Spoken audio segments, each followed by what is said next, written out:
Last time, on Engineers Without Borders, Texas A&M, Costa Rica.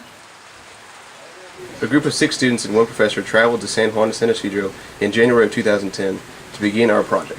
After completing the foundation of the computer center and collecting data, we all flew back home to spend the spring semester to finish the design plans and prepare for the implementation.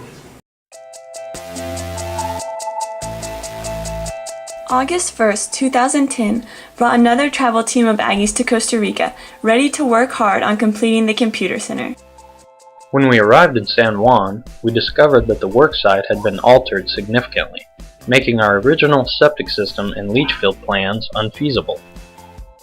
After brainstorming, surveying, and percolation tests, we changed the layout of our system.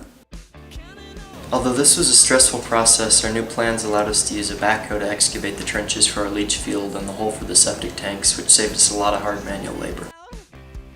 The following days consisted of directing the backhoe, unloading materials,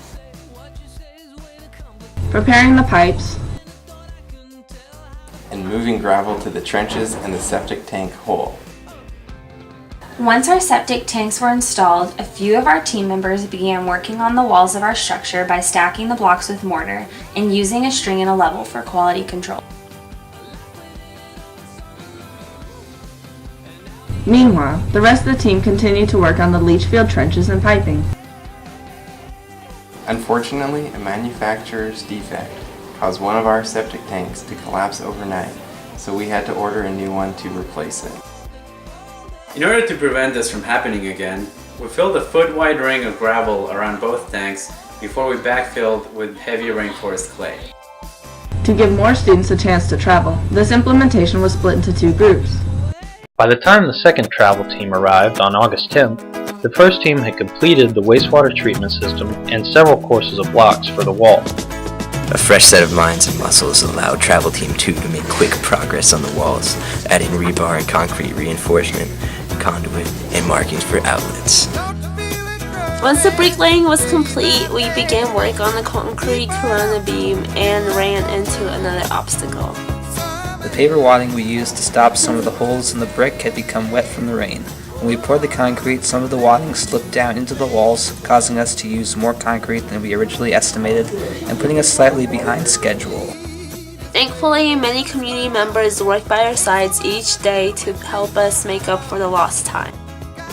After a community member welded our roof trusses, we attached them to our structure and added the purlins and corrugated steel. Some team members tackled electrical and networking, while others worked hard on installing the toilets and sinks in the bathrooms. In order to get everything done, we worked until midnight the night before we left. In the end, our project was a huge success. It was a lot of work, but it was all worth it. Not only did we complete the computer center, but we also improved our relationships with the community and its leaders. Now the students in San Juan finally have a chance to learn how to use computers and access the internet. Thank you to all of our sponsors and advisors who made this project possible for us. We have learned so much and are so grateful for this chance that you gave us to serve others.